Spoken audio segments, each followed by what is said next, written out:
Hello students, today we start biology chapter 1 introducing biology.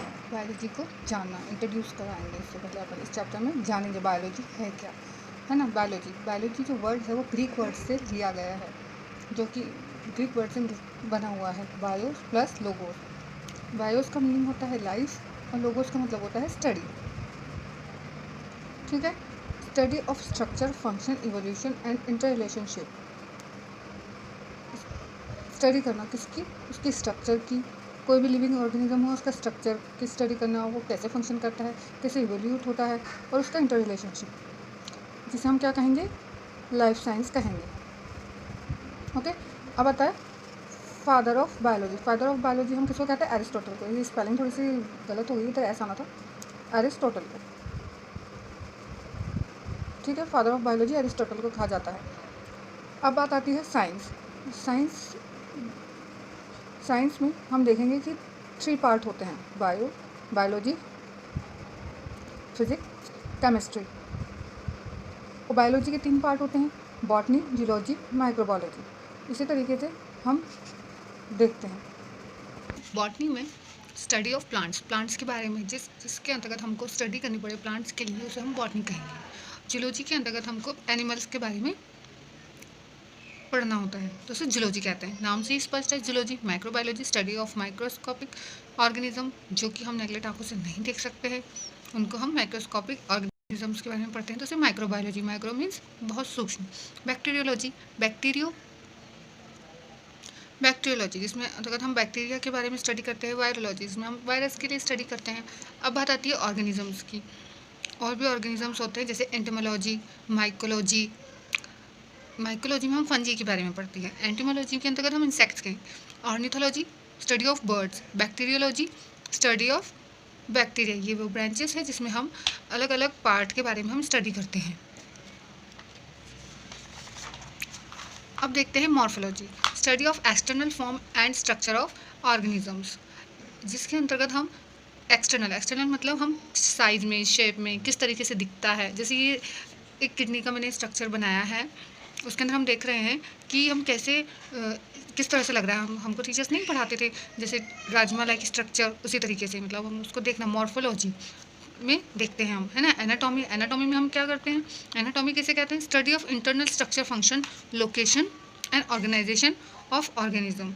मतलब internal structure कहाँ है, कैसे वर्क कर रहा है, उसकी लोकेशन क्या है ना, वो कैसे बना है, उसको एनाटॉमी कहते हैं। सेल बायोलॉजी, जिसे हम साइकोलॉजी भी कहते हैं, study of cell, structure and function also.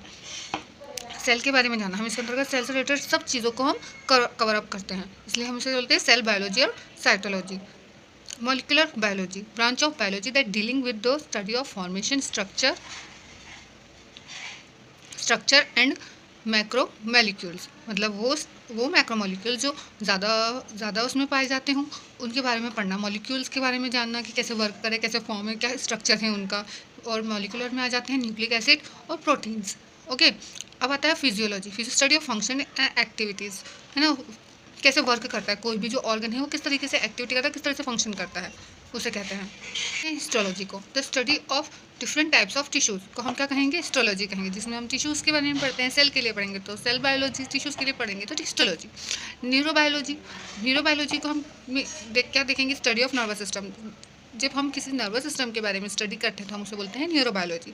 Neuro means nervous. Palaeobiology में हम क्या देखते हैं, पैलियो मीन्स पुराना। Study of life forms that in prehistoric time by the fossils, मतलब एंशियंट टाइम में जो भी हमको फॉसिल्स मिलते हैं उसको इंटर रिलेट करना प्रेजेंट से, है ना, relating to the geological past. It is called palaeobiology. Pathology, अब आती है बात पैथोलॉजी की। हम पैथोलॉजी में क्या करते हैं, पैथोलॉजी लैब तो सबने सुनी होगी। Study of nature of disease, it causes and consequence, वो किस तरीके से हुई, रिसर्च मतलब सर्च करना है कि कैसे हो रही है। पैथोलॉजी लैब में हम ये देखते हैं कि डिसीज़ किससे हुई है, कैसे हुई है, एक्सरे करना, है ना। ब्लड का सैंपल लेकर हम ब्लड में देखते हैं कि हम टाइफाइड की वो करवाते हैं, जांचें करवाते हैं, किसमें पता चलता है, पैथोलॉजी में। तो उसमें pathology, study of nature of disease, कि किस तरह की डिसीज़ हुई है, किस कारण से हुई है ना। टैक्सोनॉमी एक बहुत ही अच्छा वो है, जिसमें हम ये देखते हैं कि कैसे क्लासीफाई किया गया है हमारे ग्रुपिंग को, लिविंग ऑर्गेनिजम्स को, सारे लिविंग ऑर्गेनिज्म जो यूनिसेल्युलर हो चाहे मल्टी सेल्युलर हो, उनको किस तरीके से डिवाइड किया गया है, क्लासीफाई ग्रुप में किस तरीके से रखा गया है, किस तरीके से नाम दिया गया है उनके ऑर्गन्स के अकॉर्डिंग, जिसे हम सिस्टमैटिक्स भी कहते हैं टैक्सोनॉमी में। ठीक है ना। बायोकेमिस्ट्री, अब बात आती है बायोकेमिस्ट्री की। Biochemistry study of structure function of cellular components, example lipid, protein and other biomolecule. Study of structure के बारे में पढ़ना कि किस तरह का स्ट्रक्चर रखते हैं, वो क्या क्या कंपोनेंट्स होते हैं, जैसे lipid, protein and other molecules. Okay. अब आता है एम्ब्रियोलॉजी। एम्ब्रियो मीन्स भ्रूण, मतलब फर्टिलाइजेशन से एग से किस तरीके से एम्ब्रियो का डेवलपमेंट होता है, इस तरह की स्टडी हम किस में करते हैं, एम्ब्रियोलॉजी में करते हैं। Genetics, study of inheritance of character from one generation to other, किस तरीके से एक जनरेशन से दूसरे जनरेशन हमारे जो जीन्स है वो कैरी करते हैं और किस तरीके से होता है, ये सब हम जेनेटिक्स में पढ़ते हैं।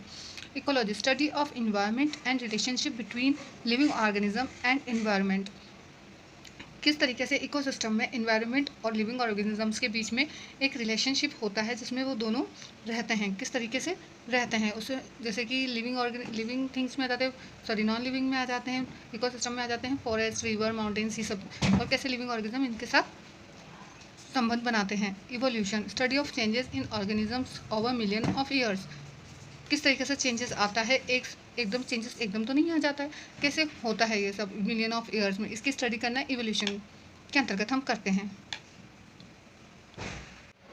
हॉर्टिकल्चर में फ्रूट्स से related, growing fruits, vegetables, ornament plants, herbs and more, इन सब चीज़ों को हम स्टडी करते हैं। सेरिकल्चर से रिलेटेड, सेरिकल्चर हम क्या करते हैं, study of silkworm breeding for silk production.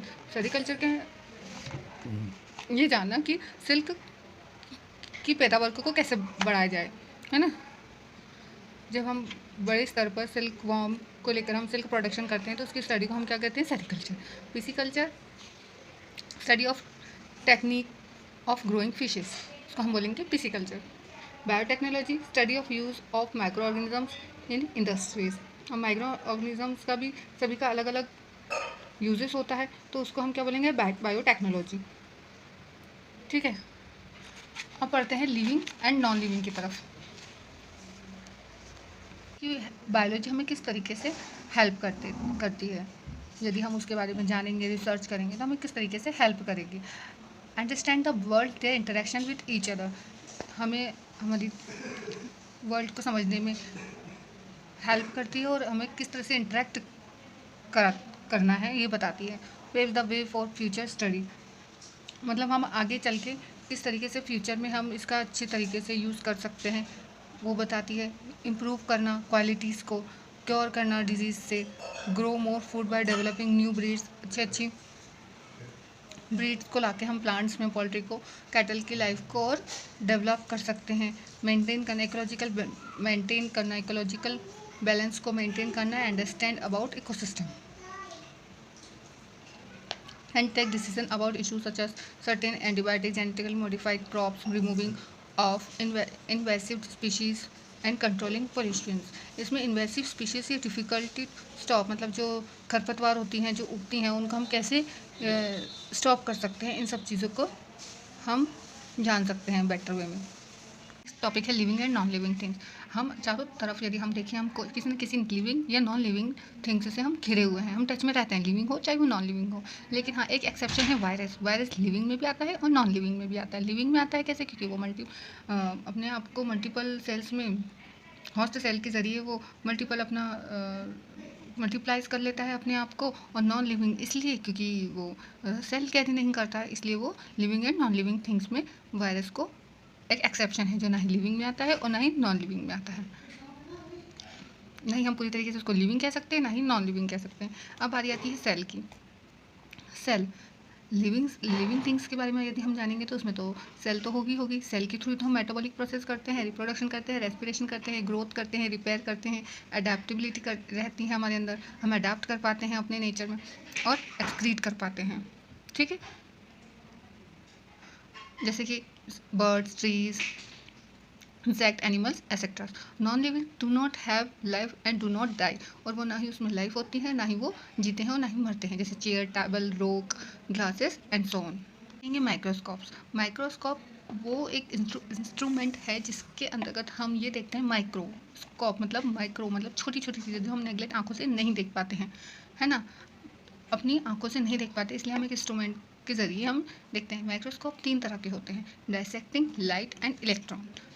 Microscope की बात करें, जिसे हम स्टीरियो माइक्रोस्कोप भी कहते हैं, इसके अंतर्गत हम सरफेस फीचर्स, स्पेसिमेन के सरफेस फीचर्स को देख सकते हैं। जैसे कि एग्जांपल हम हिबिस्कस फ्लावर लेते हैं, ये छोटा सा मैंने हिबिस्कस फ्लावर बनाया है, इसको इतना माइंड मत करिएगा। जैसे उसमें होती है ओवरी, ओवरी में हम देखते हैं कि ओव्यूल होते हैं। अगर यदि हम ओवरी में ओव्यूल को देखना चाहें तो देख पाएंगे, लेकिन हम उसके अंदर स्ट्रक्चर को नहीं देख पाएंगे। इसका मैग्नीफिकेशन होता है 1000 टाइम्स और इसको हम बाय लाइट के थ्रू देखते हैं। अब सेकंड आता है लाइट माइक्रोस्कोप। लाइट माइक्रोस्कोप को हम कंपाउंड माइक्रोस्कोप भी कहते हैं। इसके अंतर्गत हम टू लेंसेज का यूज़ करते हैं मैग्नीफाई के लिए, ठीक है ना। और ये हमको क्लियरली डिटेल में हमको बताता है।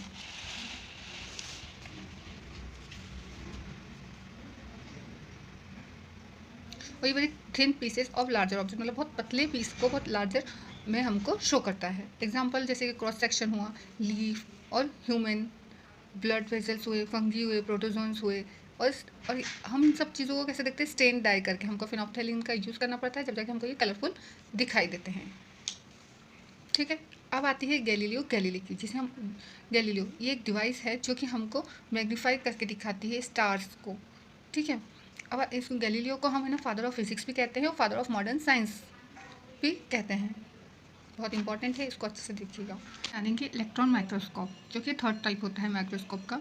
इसमें हम मैग्नेट का यूज़ करते हैं फोकस करने के लिए, to focus a beam of electron and lenses, है ना, तो उसको हम बोलेंगे इलेक्ट्रोमैग्नेटिक लेंसेज। इसमें मेनली हम बायोमेडिकल रिसर्च के लिए इसको यूज़ करते हैं। इसमें सेल मेम्ब्रेन हुए, उसके कंपोनेंट्स हुए, उसको जानने के लिए, है ना। और दो टाइप के होते हैं, स्कैनिंग इलेक्ट्रॉन माइक्रोस्कोप और ट्रांसमिशन इलेक्ट्रॉन माइक्रोस्कोप। अब हम जानेंगे स्कैनिंग इलेक्ट्रॉन माइक्रोस्कोप के बारे में। SEM, it uses beam electron to scan the surface of a sample. इसमें किसका यूज़ किया जाता है, इलेक्ट्रॉन्स का, है ना, स्कैन करने के लिए सरफेस को। इसकी सरफेस बहुत मोटी होती है, जिसमें हम बीम जो होता है, इलेक्ट्रॉन बीम के थ्रू हमको इसका 3D इमेज शो होता है। और ये बहुत थिन नहीं होती है, फिर भी हमें इसका 3D इमेज मिलता है। एक होता है ट्रांसमिशन इलेक्ट्रॉन माइक्रोस्कोप, TEM जिसे हम कहते हैं। इलेक्ट्रॉन के थ्रू ही हमको इसमें बीम के थ्रू, ये बहुत मोटी लेयर होती है, जब भी हमको बहुत पतली लेयर नहीं होती, लेकिन फिर भी इसके अंदर तक का हमको व्यू शो करवाता है। इसके डिसएडवांटेजेस ये हैं कि ये बहुत स्पेस कैरी करता है ना। इसका हमको ड्राई सैंपल ही चाहिए, है ना। इसका हम लिविंग सैंपल हम इसका यूज़ नहीं कर सकते हैं। उसमें इलेक्ट्रॉन वैक्यूम के थ्रू ही हमको ट्रैवल कराना होता है इलेक्ट्रॉन को, नहीं तो स्कैटर्ड हो जाते हैं, इधर उधर विचलित हो जाते हैं। उसमें ब्लैक एंड वाइट इमेजेस ही हमको प्रोड्यूस होती हैं। माइक्रोस्कोप का यूज़ किस लिए किया जाता है, स्टडी करना अलग अलग फीचर्स के बारे में, लिविंग ऑर्गेनिजम्स के, माइक्रो ऑर्गेनिजम्स के, है ना, डिटेल में एग्जामिन करना, एनालिसिस करना टिश्यूज़ या सेल्स के, अलग अलग तरह के टिश्यूज़ के, सेल्स के, सब लिविंग ऑर्गेनिज्म के सबके पार्ट्स के सेल्स अलग अलग होंगे, इसी तरह से उसकी स्टडी करना। फॉरेंसिक एविडेंस के तौर पर हमको पता कैसे चलेगा, फॉरेंसिक एविडेंस हम पता करते हैं ना, उसी तरीके से हेल्थ केयर इंडस्ट्रीज में to find the cure for various diseases, study of proteins and macromolecules etcetera.